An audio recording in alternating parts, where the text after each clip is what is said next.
You'll do it now. Go ahead. All right, we are live on YouTube. Welcome everybody to our outreach meeting for December 10th. I mentioned before we turned on the video, I'll mention again, we are recording this and streaming it in theory live on YouTube. So if you want to stay muted or hide your camera, please go ahead. On the other hand, everybody's welcome to participate and to have their cameras on. Let's just start with our introductions and ask everybody to quickly say who they are, where they're from, and just if they want to share a short tidbit about what they're working on or what's going on. And when you're done, please call on someone else. And Gregory, do you want to go first? Sure. Hi, my name is Greg. I'm currently joined from Greece, usually in Australia. I haven't joined in like 3 weeks, so I'm interested to catch up on things again and help wherever I can. And then Luke. All right, I am Luke McCormick.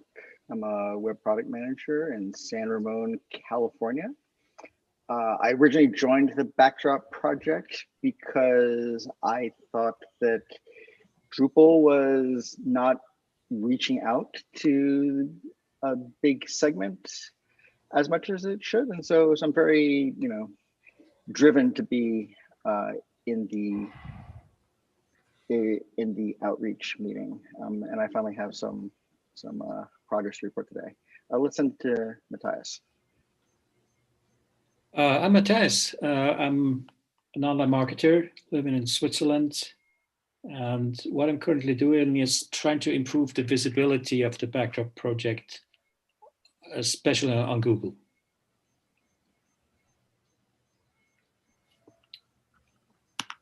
And who's next?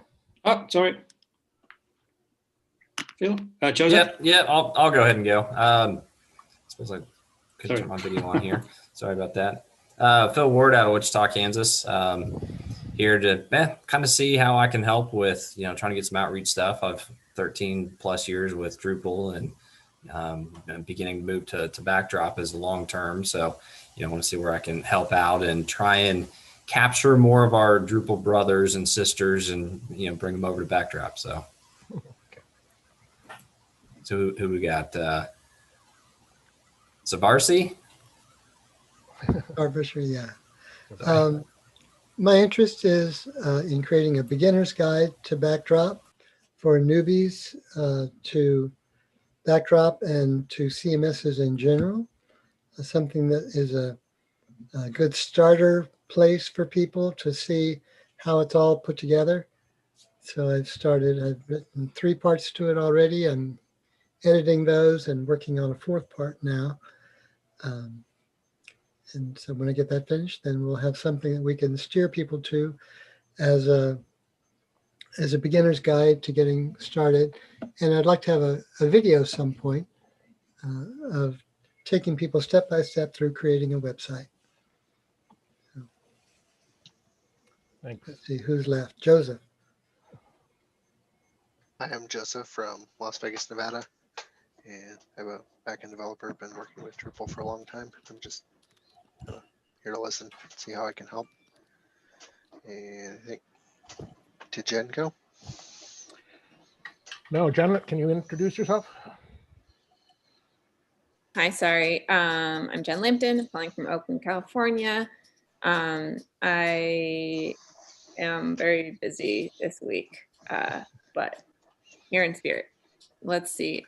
Greg, have you gone already? Actually, I think I'm the only one left. So. Oh, Tim, back to Tim.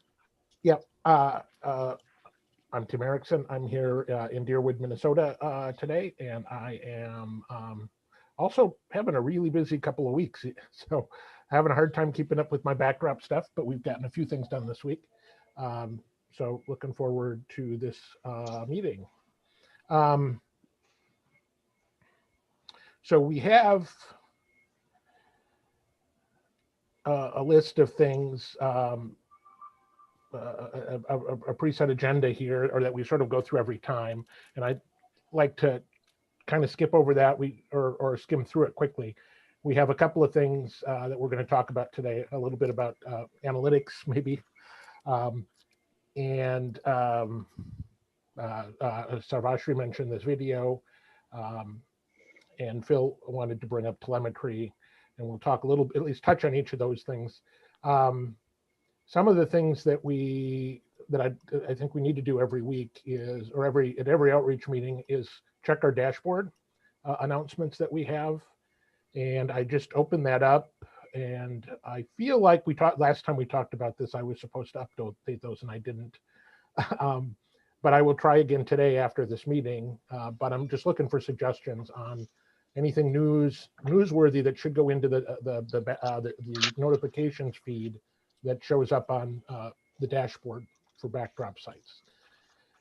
So we do have some potentially, we'll talk about this in the next meeting, some like sprints coming up, I think, for the end of the release cycle, and I think they would be good things to go there. Can anybody think of anything else?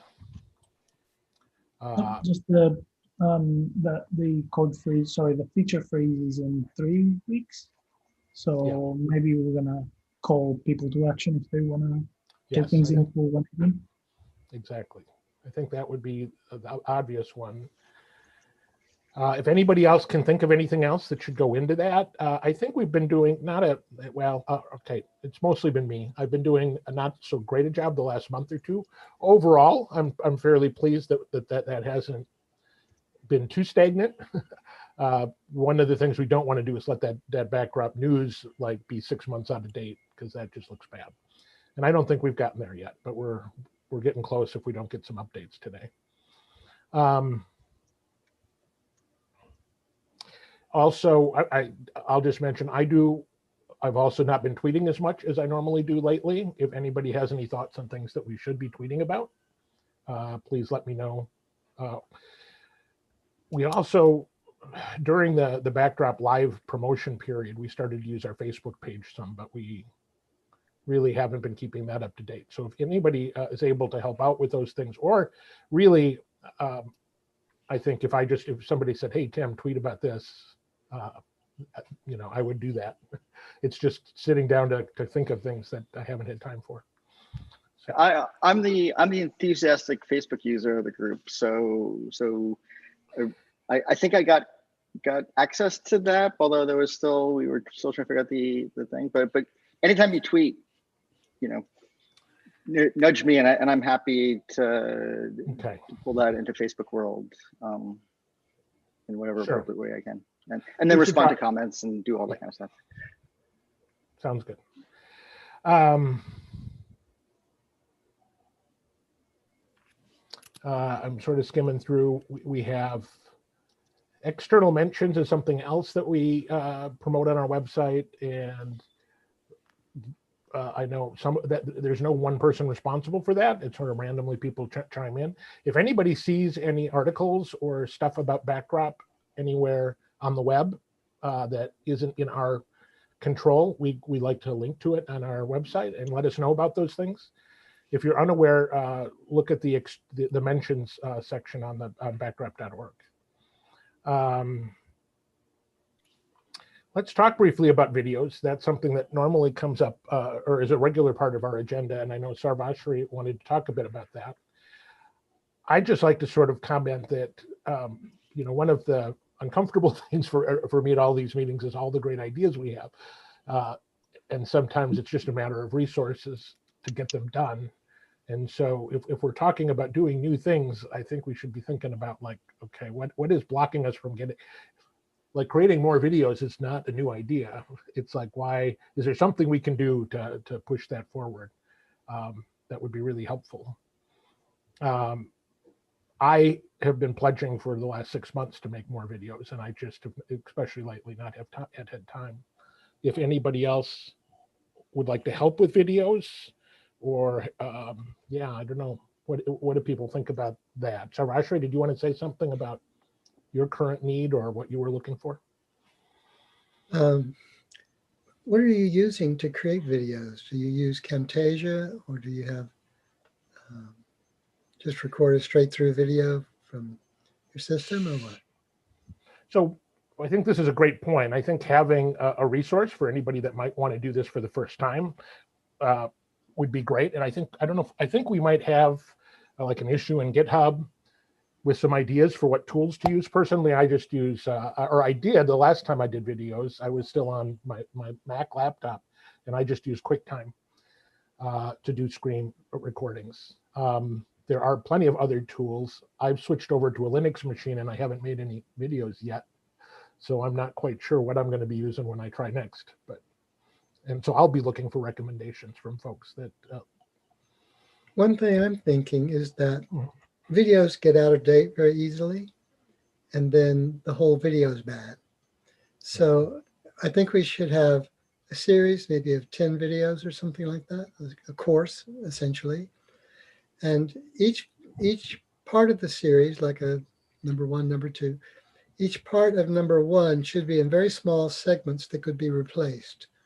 So you cover an idea, and then that's one section. You cover another idea, maybe 3 or 4 different sections of that video that could be pulled and replaced or pulled and edited so that the videos can be maintained to be current, because that's a big problem with videos. But people like to use videos. They like to click on a video and they like to go through it. They like to be able to pause it and do the thing on the side and work through it.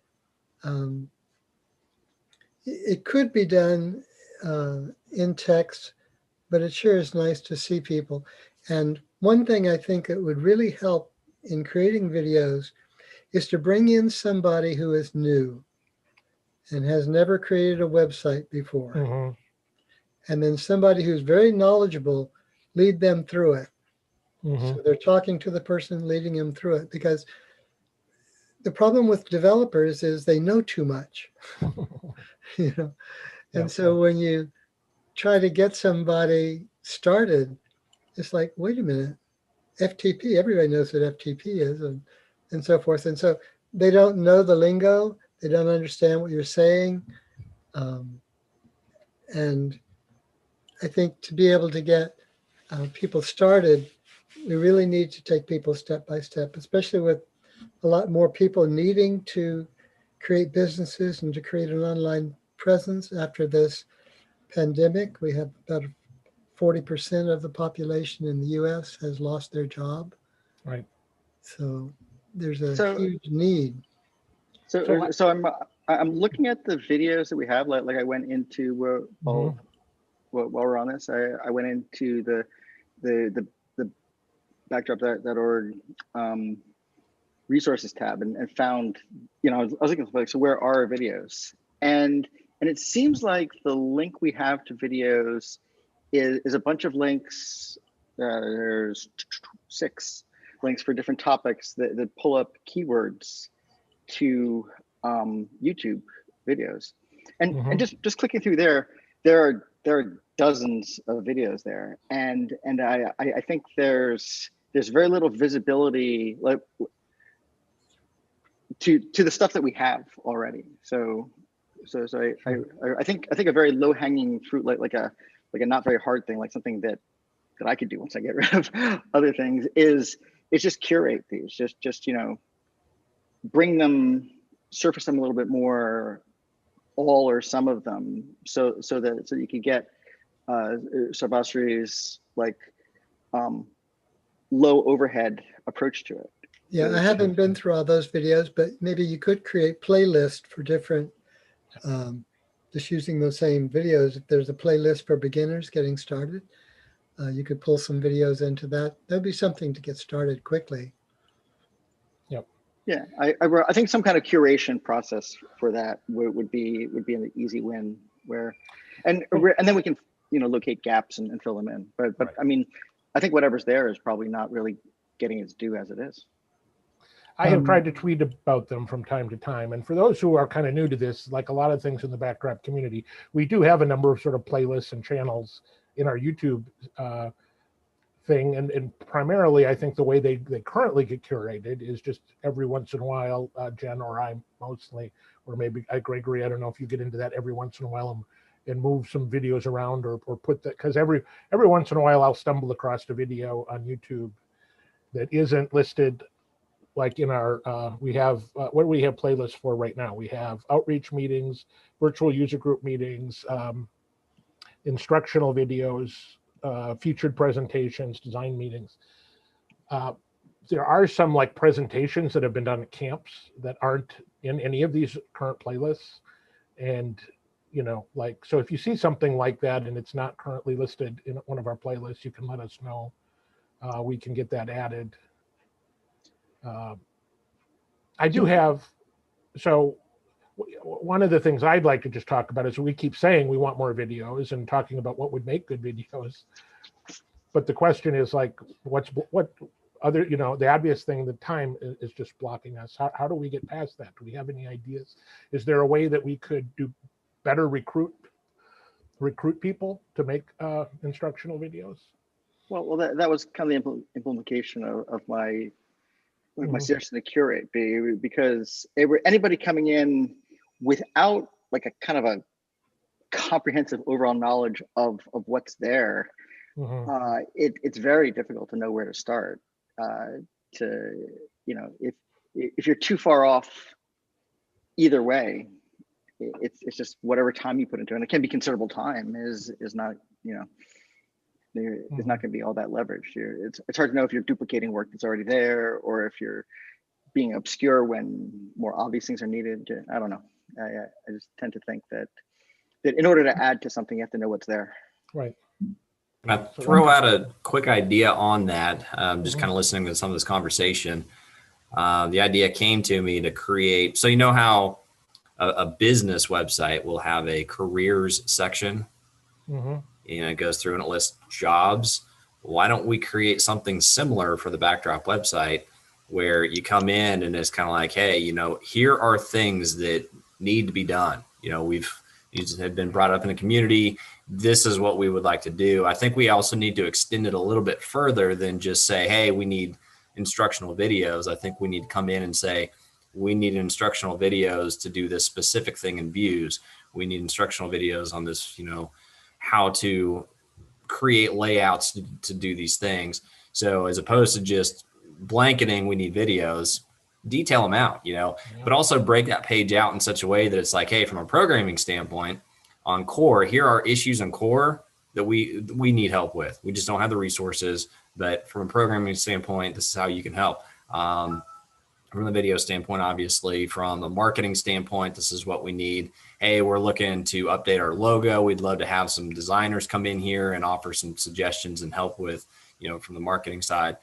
That might be a really good way to kind of get some outreach just within the community itself. That's one thing I was kind of thinking about bringing up a little bit later, but now it's a good time, is, you know, outreach needs to not just be outside of Backdrop. I think from what I've seen, I think we could also do a better job of doing some outreach within Backdrop and trying to, you know, communicate with people that are already within the community and saying, hey, this is where we need some help. If you got some time and you're willing, pick it up. Let's run with it. So I was thinking about the points of entry to various resources. So the main menu item in the main side, the backdropcms.org side, is under support resources. And then if you dig and get to that, you'll get a few resources. But as Phil said, maybe we should have a more prominent want to contribute thing, and then people can click and find resources there. And if people want to contribute videos, same as Savashri now asked for which software would be best to use. Like there might be people that they're willing to spend some time to record the videos, but they want to sort of like, that's a blocker for them to find a proper, you know, software. Maybe we can do that as a landing page. And then the second thing that I wanted to say is that this has been on my mind like for a long time. We have some time until like a few years before D7 becomes end of life, and there's there's heaps of resources in d.org, and there's a user guide dedicated to D7. And I'm not sure when it becomes end of life what will become of that. Maybe d.org will decide that they need to rebuild the entire site in D8 or D9 or D10, whatever is out at that point, and then they will deprecate or delete, remove that content from the internet. And we've done a good job by already by copying the most important bits of that and adapting it to Backdrop and putting it in the user guide. Now that in combination with something that I've been mentioning quite often is the Australian government has adopted a version of Drupal, and they call it Gov Cms, and they have training sessions that they're doing, and they also open sourced the resources for that, which is the training manuals. There's 2 courses currently. One is the content admin, which is entry level, and the other one is the site builder. Now these are mainly text. They live in, like they actually live in GitHub. There's GitHub repos, and then they are realized as Gitbook sites, so people can consume that via that point. And the reason why I mentioned those is that recently there's 10 videos that have been uploaded in the content admin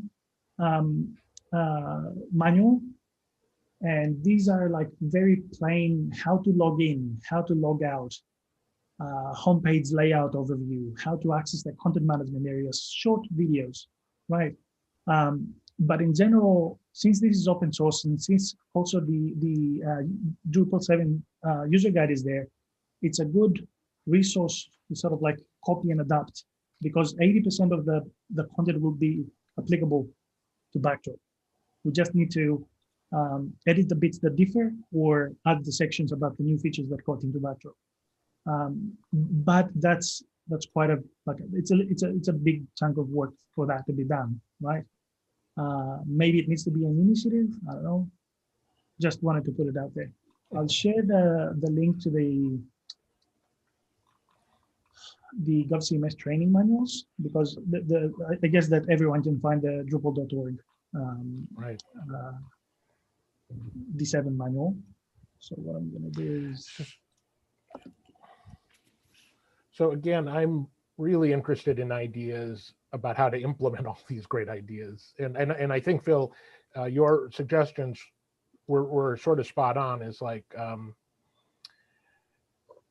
that one of the things we need to do, or probably a better job, is reaching out within our community and letting people know how to help and contribute. And it's not, I think we're doing a little bit of that already, but I think we can do better. And that's something I keep thinking about, is that maybe I should invest my time in focusing more on getting more people involved and doing a better job at communicating how people can help and what needs to be done, rather than just doing things myself, because that's not scalable. Getting more people involved is scalable. That makes things bigger and we can get more done. A lot of organizations have a volunteer coordinator. Right. And then you have a list of things that can be done and skill sets that are needed to do those things. So those things need to come together. I think really also deadlines for doing things. If you say, okay, we're going to do 1 video a week, then somebody, whoever the volunteer coordinator might be, would do that. Yeah, it's a bit hard to find somebody to do the right.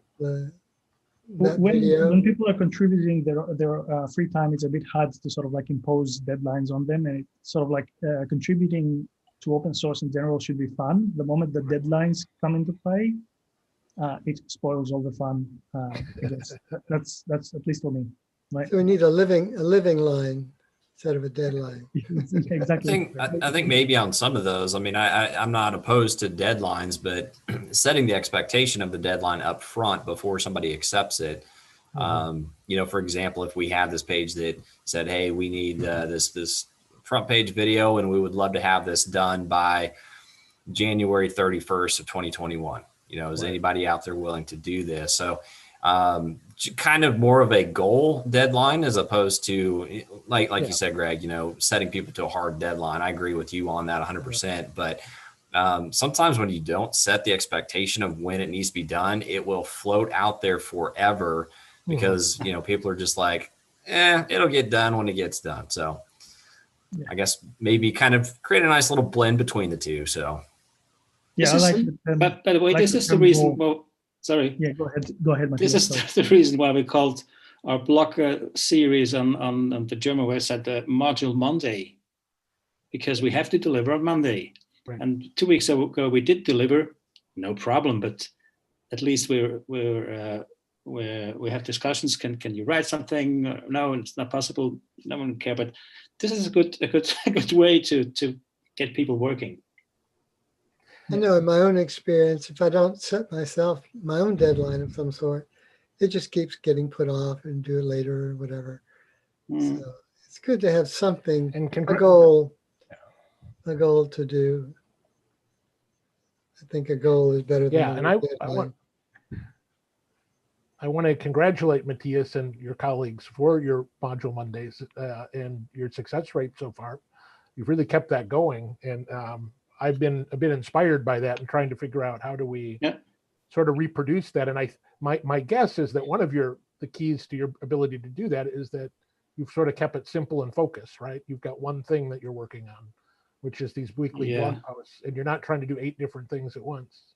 Is that videos or blog posts, Matthias? This is blog posts. We're talking about videos right now, but nobody in the team has experience on that. But we'll try maybe with the first German video, but based on use cases. The goal is to maybe how to create a calendar, right? How to create a taxonomy term, or no, maybe not taxonomy, but how to create a product overview divided into categories. Right. Very simple. But if we could get a small team like that had a similar focus, I think the chances of doing a weekly video would go up, rather than relying on the same people who are involved in a whole bunch of other things.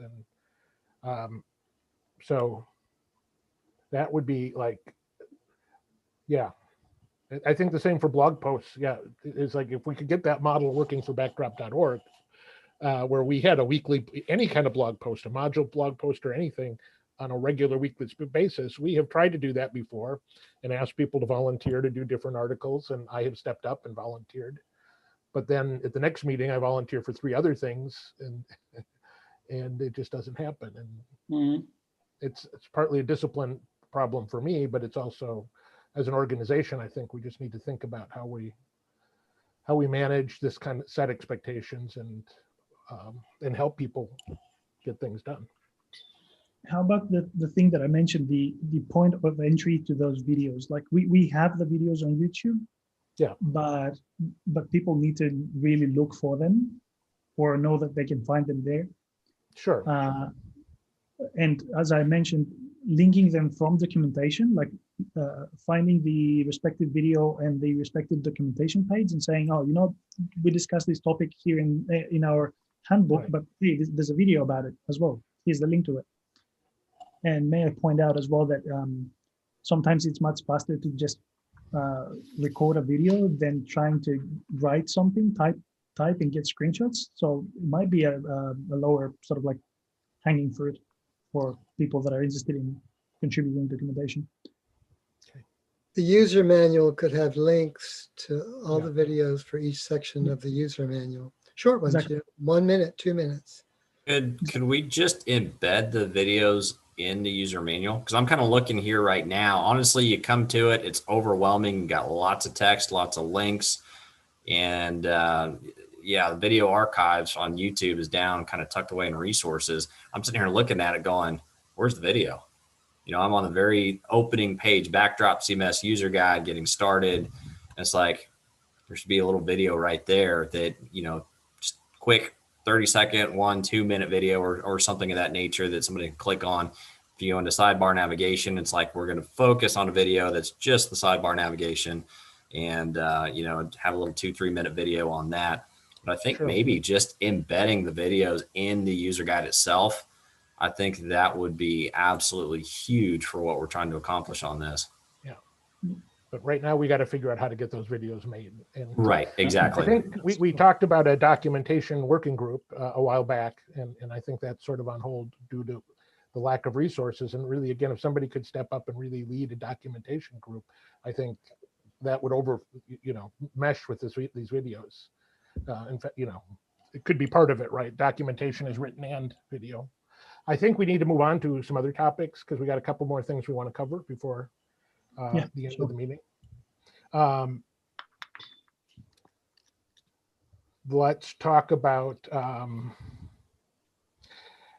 So going next on our sort of general list of things is events and meetups. And we don't have time to talk about this today, but I want to remind folks, well, two things. One of which is that we did decide to do the regular Backdrop Live events, and that we did at a previous meeting set some dates, tentative dates, sort of hold the spot. Nothing has been firmed up. No particular planning has went into these yet, but on the events for backdrop.org, we have the dates that we have set up for tentative dates.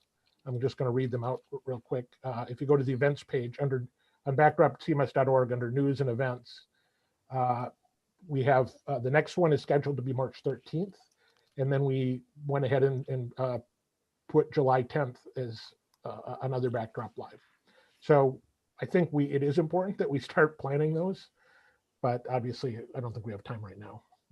I think that we can start looking into those after the 118 release after January, because yes, it's but March 13th is almost 2 months after the release.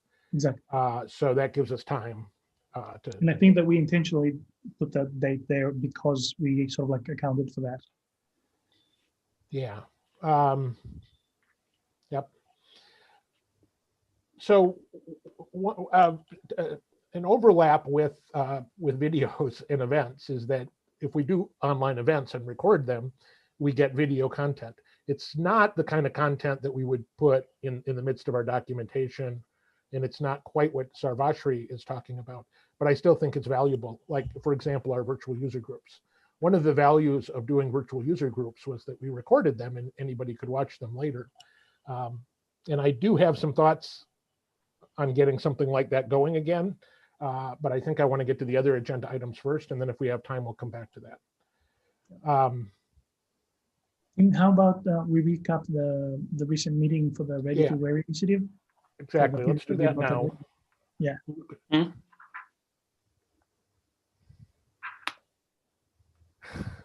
Go for it. Am I on? You're on. All right. So we had a what I thought was a almost breathtakingly productive meeting on Tuesday to kind of look at the Ready to Wear initiative. In that we moved a lot closer to the goal, mostly by moving the goal a lot closer to where we were. There were kind of two combinations of things. We stepped back a little bit and looked at the original purpose, the original sort of driving forces behind the initiative. Should I do a quick recap on what it is? Like, does everybody here know what it is, or I think that would be helpful, as if you reminded folks what the original goals were. And we're being recorded, so someone on the internet might be coming in who has no idea and wants to look at this. Anyway, so the I'll try to do it in like 90 seconds. The reason, the philosophical driver for this particular initiative was my own personal observation, extending 10 years ago when I started in Drupal, with how Drupal and Backdrop still enables you to do almost everything needed to create a site, except for make it look nice, and the ability to affect the final presentation in Drupal require like jumped up the necessary skill level to do sort of basic obvious things in order of magnitude. You could figure out everything else you needed to do to get a Drupal site working in like a week and be pretty good at it. And then there was, in order to create like a passable theme of any sort, took like 6 months of dedicated work to get through it. And it seemed like this gigantic barrier to use it. So what I thought would be a good goal, and I'm probably over my 90 seconds by now, is the ability to not force heavy customization on somebody that didn't necessarily want it. I wanted to give them, that's where Ready to Wear comes up. The idea of like, rather than getting a bespoke custom tailored suit, you can walk in and have a couple of choices, A, B, C, D, E, F, all of which are ready to go, and be like, I'll take C, and boom, you've got C. And if that's good enough, you roll. You're not forced to do an expensive, hard to maintain customization unless you want to.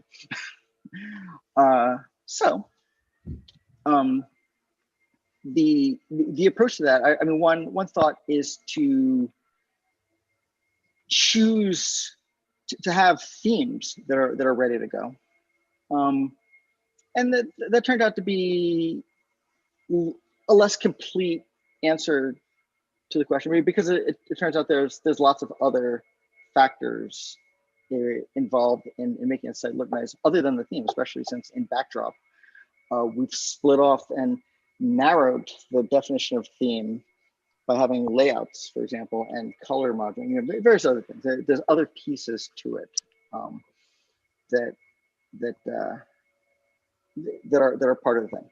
Anyway, so that's we're moving past the description of the project towards what we realized at the meeting on Tuesday, and we went through and realized that there were pieces of the problem that, in the process of kind of opening up this Pandora's box of things and looking at it, there were a couple of low-hanging fruit things people just went ahead and solved. Early on in the process, I had pointed out that the themes page on the Backdrop, the CMS.org site, wasn't very descriptive, and just one day, Jen went in and made it better. so things like that have been kind of improving along, and we ported, I think, Joseph, did you port it? The theme developer, the theme switcher module, if you have that. Yeah. Yeah, thank you. That actually turns out to be like a huge critical piece to the puzzle. That theme switcher module is now on Tim's Simplo site, and we've been prototyping sort of a website to show off themes there. Anyway, to long story short, what we realized is that the kind of prototype sites that we have now currently in Simplo is awfully close to an MVP, a minimum viable product, something that you can actually show and release to the world. And so by careful and dramatic scope reduction, we were able to put a lot of the things that we wanted, that seemed like good things to have and logical pieces that should be part of it. You're like, okay, well, we won't say we don't want those, but they're not necessary. They're not blockers to roll out the progress, the project, in order to really get the thing out. And ties into documentation, things like that. Like there's definitely slippery slope. Like if you don't want to, if you're not willing to release it until everything you can think of is finished, then you'll never release it, because there's a lot of things to do. But in terms of a minimum thing to do, the link that Tim just posted there to a site is like 2/3 of the way there. Like, that we realized that all we really need to have like a useful resource is a website that has a short list of themes, description of the themes, colors of the themes, just so that you can be like, oh, okay, here's a small selection of choices, and what they do. And so that's, I've been working on that.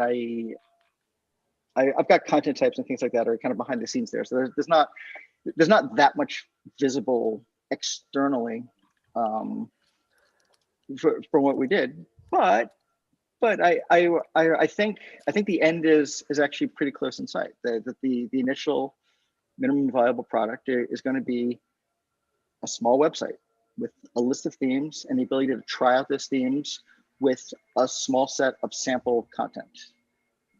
We've got 3 or 4 pages that you can click and select and throw them into different themes to get that like aha effect. If you're not familiar with it, it's like, oh, that's what a theme does. That's how I want to use it. I can start with one of these, and I think we'll be pretty close to a starting point. I'll say just one brief thing and then throw it open to any kind of discussion. But I mean, ultimately, this could easily be just a handful of pages on, say, the backdrop site. There's no reason it has to be a separate site, but it gives us freedom to fail by doing it somewhere separate. And if it succeeds, we can roll it in. If it doesn't, we can ignore it. But I think we're like a week or 2 away, assuming no squirrels come up to distract me, to getting something that we can roll out. Maybe for the record, and since this is being recorded, we can do a screen share and show what we're actually talking about. I'm happy to do that. Well, I'm concerned about time. We got 1 or 2 other things, and we've only got 7 minutes left. Sure. So I would just like to say, but basically, yeah, the site that Luke is talking about is a site where you can actually just switch, have some sample content and switch between themes and see how they look. And I think somebody raised in Slack today that they thought that the goal was to actually get more themes. And I think you would agree, Luke, that that's the ultimate goal. But I think that what this site is a step in that direction, right? It's sort of a tangible deliverable to help us evaluate the themes we have people see what, again, like the videos, it's like it's easier to be inspired to create something new if it's easy to kind of see what's out there. And I think that, at least in my view, that's how I feel like this site is moving us towards the goal. I was about to draw that same parallel to the conversation about videos, that the act of curating the existing things and not just listing them, but I mean, I'm going to write descriptions about the things and try to like find out as much as I can about them and find sample contents and things like that. But the idea of understanding what we have now has 2 immediate benefits. I mean, it avails people that need that to those existing resources that otherwise they might not find in classic marketing. And it also would, expose gaps that can then be filled once people know that they're needed. Okay. Yeah, and a point of entry here could be in our documentation section, the user guide, when we talk about themes and layouts, we can actually point to that resource and say, if you really want to see in action what we're talking about, head to that side and just try switching themes, and you'll understand what we're talking about. Right. When we say that layouts are responsible for the layout or the structure of the page, and themes are responsible only for how for the colors and the font and stuff like that. So people can see. I mean, one of the things that I'm building into that we actually didn't talk about the Tuesday meeting, but seemed like an obvious extension of that is I built into the descriptions of themes links to existing themes so that we can, you have to find those, but like, so you can look at a theme and hear it described and see like, oh, here's places where it's used. I can actually see what that feels like in the real world. Okay, we're getting down to the last few minutes. Does anybody have any urgent questions on this? Otherwise, I'd like to talk about briefly about the analytics stuff and what you're doing, Matthias. Could you just quickly summarize what you've been doing with Google AdWords? Yes. I created Google AdWords for the keywords Drupal alternative and Drupal alternatives, and created Google Ads and put them on a kind of a worldwide campaign without China and Africa. And we got a pretty good overview of where people use those search terms in Google. It's basically in Northern America, Canada, US, and Western Europe. And this gives us a good basis for creating new ads in the future. And what I also learned, it's not that expensive as I thought. When the keywords are pretty specific, It's less than $100 a month. And we can even go lower, maybe with $2 a day or $3 a day. I was, to be honest, I'm not prepared to present that. I'm run out of time today, but I will next time. Next time I'll show you the results. Okay. Was there something you needed? You were asking right before the meeting about getting access to something. I already got Jen send me Jen changed the permissions. It's about meta descriptions. Great. About organic improvements. That's just so you can improve the metadata on the main site. Yep. Will also impact the Google Ad price. So I think we should mention that I believe there's an alternative initiative right now to get a Google AdWords grant going, right? Yep, I know. Also help us. Okay.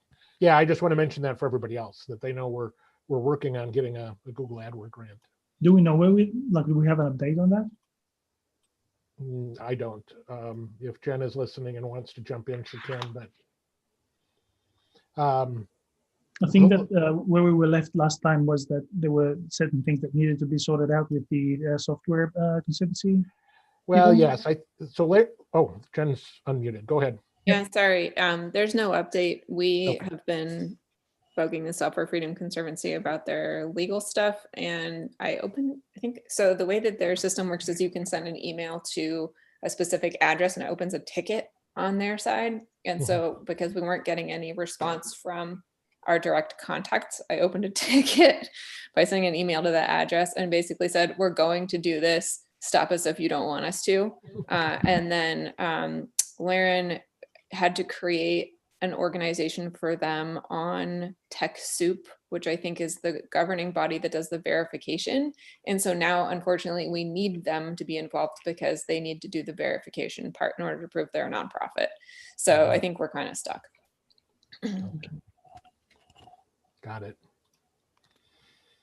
Okay. Well, I'm glad you're working on this, Matthias, and I'm looking forward to updates on it. I put the link into the. You cannot. Sorry, if you see, go to the chat, you see the link of the Google Docs. And if you could hang around for a minute after this meeting, Matthias, I want to ask you a question. So I think we should. It's time for the dev meeting. And the last thing, Phil, you had mentioned wanting to talk about telemetry. Are you going to be able to stick around for the next meeting? Okay. I think that fits on that agenda as well, and maybe even better. It might be more of a development issue than it is right now in outreach. I know it has outreach implications, but so that's fine. Let's go ahead and wrap this meeting up so we can move on to the next one. Cool. Thanks for watching, everyone. Yeah, thank you, everybody. Good attendance this week. Bye-bye. So